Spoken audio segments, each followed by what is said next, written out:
بسم اللہ الرحمن الرحیم۔ السلام علیکم ورحمۃ اللہ وبرکاتہ۔ رب اشرح لی صدری ویسر لی امری واحلل عقدۃ من لسانی یفقہوا قولی۔ الحمد للہ رب العالمین والصلاة والسلام علی نبینا محمد خاتم الانبیاء والسید المرسلین وعلی آلہ واصحابہ اجمعین وبعد۔ سب تعریفیں اللہ کے لیے ہیں جو تمام جہانوں کا خالق و مالک ہے، اور سید المرسلین خاتم الانبیاء پیارے نبی محمد صلی اللہ علیہ وسلم اور ان کے آل اور صحابہ کرام پر درود و سلام کے بعد، آج کا موضوع ہم نے لیا ہے کیا حج کی نیت سے بیت اللہ کا پیدل سفر کرنا صحیح ہے؟ آج کل بہت زور شور سے ایک ویڈیو شیئر ہو رہا ہے، بہت سے لوگوں کو میں نے دیکھا ہے واٹس ایپ کے اسٹیٹس پر بھی لگاتے ہوئے، تو اس لیے میں نے اس کو ہی موضوع بنایا ہے کہ کیا بیت اللہ کا پیدل سفر کرنا صحیح ہے؟ آپ صلی اللہ علیہ وسلم اس سلسلے میں آپ صلی اللہ علیہ وسلم کے کیا احکامات ہیں اور ان کا آپ صلی اللہ علیہ وسلم کا کیا طریقہ ہے، اس پہ روشنی ڈالتے ہیں۔ اس سوال کا جواب احادیث رسول اللہ صلی اللہ علیہ وسلم تلاش کرتے ہیں، اور اس سلسلے میں متعدد احادیث ملتی ہیں جن میں مذکور ہے کہ عہد رسالت میں بعض صحابی اور صحابیہ نے بیت اللہ شریف تک پیدل چل کر حج کرنے کی نذر مانی تھی، لیکن جب خبر آپ صلی اللہ علیہ وسلم تک پہنچی تو آپ نے انہیں پیدل سفر کرنے سے منع کیا اور سواری استعمال کرنے کا حکم دیا۔ ان احادیث میں سے دو تین یہاں ذکر کرتی ہوں۔ پہلی احادیث انس رضی اللہ عنہ کی ہے، صحیح ترمذی حدیث نمبر 1536۔ انس رضی اللہ عنہ بیان کرتے ہیں، ایک عورت نے نذر مانی کہ وہ بیت اللہ تک پیدل چل کر جائے گی۔ نبی کریم صلی اللہ علیہ وسلم صلی اللہ علیہ وسلم سے اس سلسلے میں سوال کیا گیا تو آپ نے فرمایا، اللہ تعالیٰ اس کے پیدل چلنے سے بے نیاز ہے، اسے حکم دو کہ وہ سوار ہو کر جائے۔ دوسری احادیث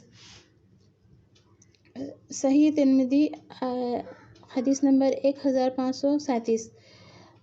انس رضی اللہ عنہ فرماتے ہیں، نبی کریم صلی اللہ علیہ وسلم نے ایک بوڑھے کے قریب سے گزرے جو اپنے دونوں بیٹوں کے سہارے حج کے لیے پیدل چل رہا تھا۔ آپ نے پوچھا، کیا معاملہ ہے ان کا؟ لوگوں نے کہا، اللہ کے رسول صلی اللہ علیہ وسلم، انہوں نے پیدل چلنے کی نذر مانی ہے۔ آپ نے فرمایا، اللہ عز و جل اس کے اپنی جان کو عذاب دینے سے بے نیاز ہے۔ پھر آپ نے اس کو سوار ہونے کا حکم دیا۔ تیسری احادیث صحیح ابی داؤد 3304 حدیث نمبر۔ عقبہ بن عامر جہنی رضی اللہ عنہ کہتے ہیں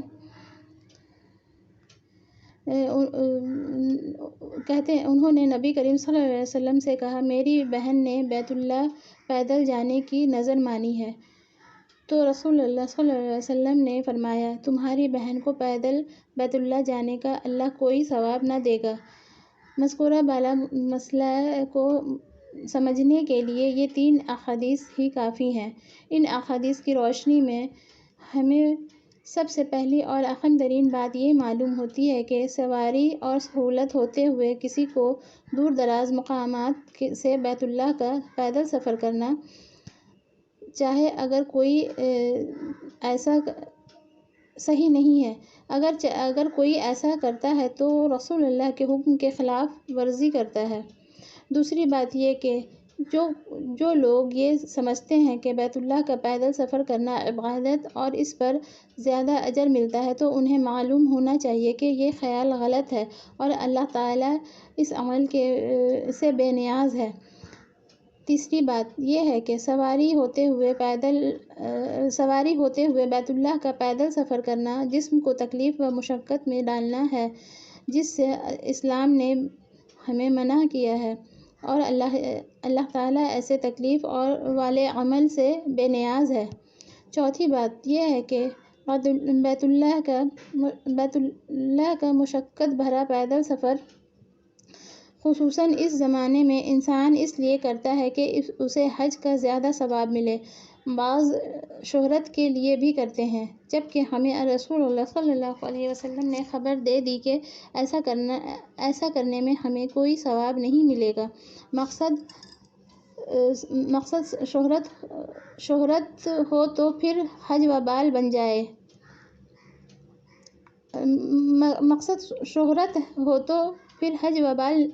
وبال جان ہے۔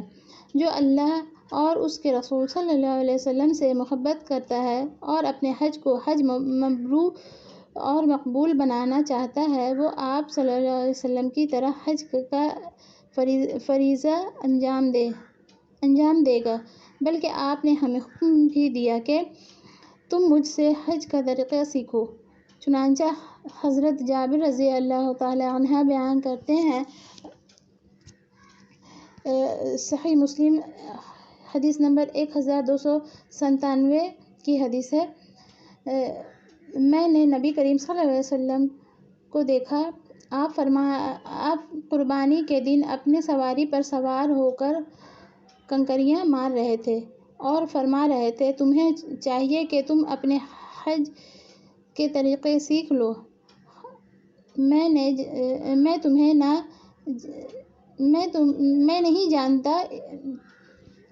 نہیں جانتا شاید اس حج کے بعد میں دوبارہ حج نہ کر سکوں۔ رسول اللہ صلی اللہ علیہ وسلم نے مدینہ سے مکہ سفر بھی سواری پر کیا تھا، بلکہ آپ نے حج کی ادائیگی بھی سواری پر ہی کی تھی، جیسا کہ مذکورہ بالا حدیث میں ذکر ہے۔ یہاں یہ بات بھی سمجھ لیں کہ عبادات کا مقصود ہرگز انسانی بدن کو تکلیف پہنچانا نہیں ہے، چاہے نماز ہو، روزہ ہو یا حج۔ ہاں، اگر عبادات کی انجام دہی میں مشقت برداشت کرنی پڑتی ہے، جیسے طواف کرتے ہوئے، سعی کرتے ہوئے، تو انسان کو اس تکلیف پر اجر ملے گا، لیکن اگر کوئی خود سے تکلیف مول لے تو اس پر اجر نہیں ہے۔ میری اس بات کو سمجھنے کے لیے یہ حدیث بھی ملاحظہ فرمائیں، جس میں ہے کہ ایک شخص دھوپ میں کھڑا ہونے کی نذر مانتا ہے۔ صحیح ابی داؤد 3300 حدیث نمبر۔ عبداللہ بن عباس رضی اللہ عنہ کہتے ہیں کہ نبی کریم صلی اللہ علیہ وسلم خطبہ دے رہے تھے، اسی دوران آپ کی نظر ایک ایسے شخص پر پڑی جو دھوپ میں کھڑا تھا۔ آپ نے اس کے متعلق پوچھا تو لوگوں نے بتایا ابو اسرائیل ہے، اس نے نذر مانی ہے کہ وہ کھڑا رہے گا، بیٹھے گا نہیں، نہ سایہ میں آئے گا، نہ بات کرے گا اور روزہ رکھے گا۔ آپ صلی اللہ علیہ وسلم نے فرمایا، اسے حکم دو کہ وہ بات کرے، سایہ میں آئے اور بیٹھے اور اپنا روزہ پورا کرے۔ خلاصہ کلام یہ ہے کہ سواری چھوڑ کر کسی مسلمان کے لیے درست نہیں ہے کہ وہ اپنے ملک سے پاپیادہ پیدل مکہ مکرمہ کا سفر کرے اور حج فریضہ انجام دے۔ اس عمل سے ہم سب کے پیارے حبیب محمد صلی اللہ علیہ وسلم نے منع فرمایا ہے، اس لیے ہم آپ کی سنت پر عمل کرتے ہوئے آسانی کا راستہ اختیار کریں، جیسا کہ آپ امت کے لیے ہمیشہ دو معاملوں میں آسانی کا راستہ اختیار فرماتے اور امت کو مشقت سے بچاتے۔ ابن ماجہ کی ایک حدیث ہے، غلط فہمی نہ پیدا ہو کہ رسول اللہ صلی اللہ علیہ وسلم اور اصحاب رسول نے مدینہ سے مکہ کا پیدل سفر کیا۔ دراصل یہ حدیث ضعیف ہے۔ ضعیف ابن ماجہ 610، حدیث نمبر 610۔ ابو سعد خدری رضی اللہ عنہ کہتے ہیں نبی کریم صلی اللہ علیہ وسلم اور آپ کے صحابہ نے مدینہ سے مکہ پیدل چل کر حج کیا، اور آپ صلی اللہ علیہ وسلم نے فرمایا اپنے تہبند اپنی کمر میں باندھ لو اور آپ ایسی چال چلیں جس میں دوڑ ملی ہوئی تھی۔ حقیقت یہ ہے کہ نبی کریم صلی اللہ علیہ وسلم نے اپنی سواری قصوہ پر سفر کیا۔ ہاں، بعض صحابہ سواری نہ ہونے کی وجہ سے پیدل بھی حج میں شریک تھے۔ یہی مفہوم سورہ حج کی 27ویں آیت کا ہے کہ جس کے پاس سواری ہوگی وہ سوار ہو کر آئیں گے، اور جس کے پاس سواری نہیں ہوگی وہ پیادہ آئیں گے، جبکہ آج سواری کا مسئلہ نہیں ہے۔ اس لیے جان جوکھم میں ڈالنے کے بجائے سہولت کا راستہ اختیار کیا جائے۔ اللہ تعالیٰ سے دعا ہے اللہ تعالیٰ ہمیں دین کی صحیح سمجھ عطا کرے اور نبی پاک صلی اللہ علیہ وسلم کے سنت کی اطاعت اور فرمانبرداری کرنے کی توفیق عطا فرمائے۔ آمین یا رب العالمین۔ والسلام علیکم ورحمۃ اللہ وبرکاتہ۔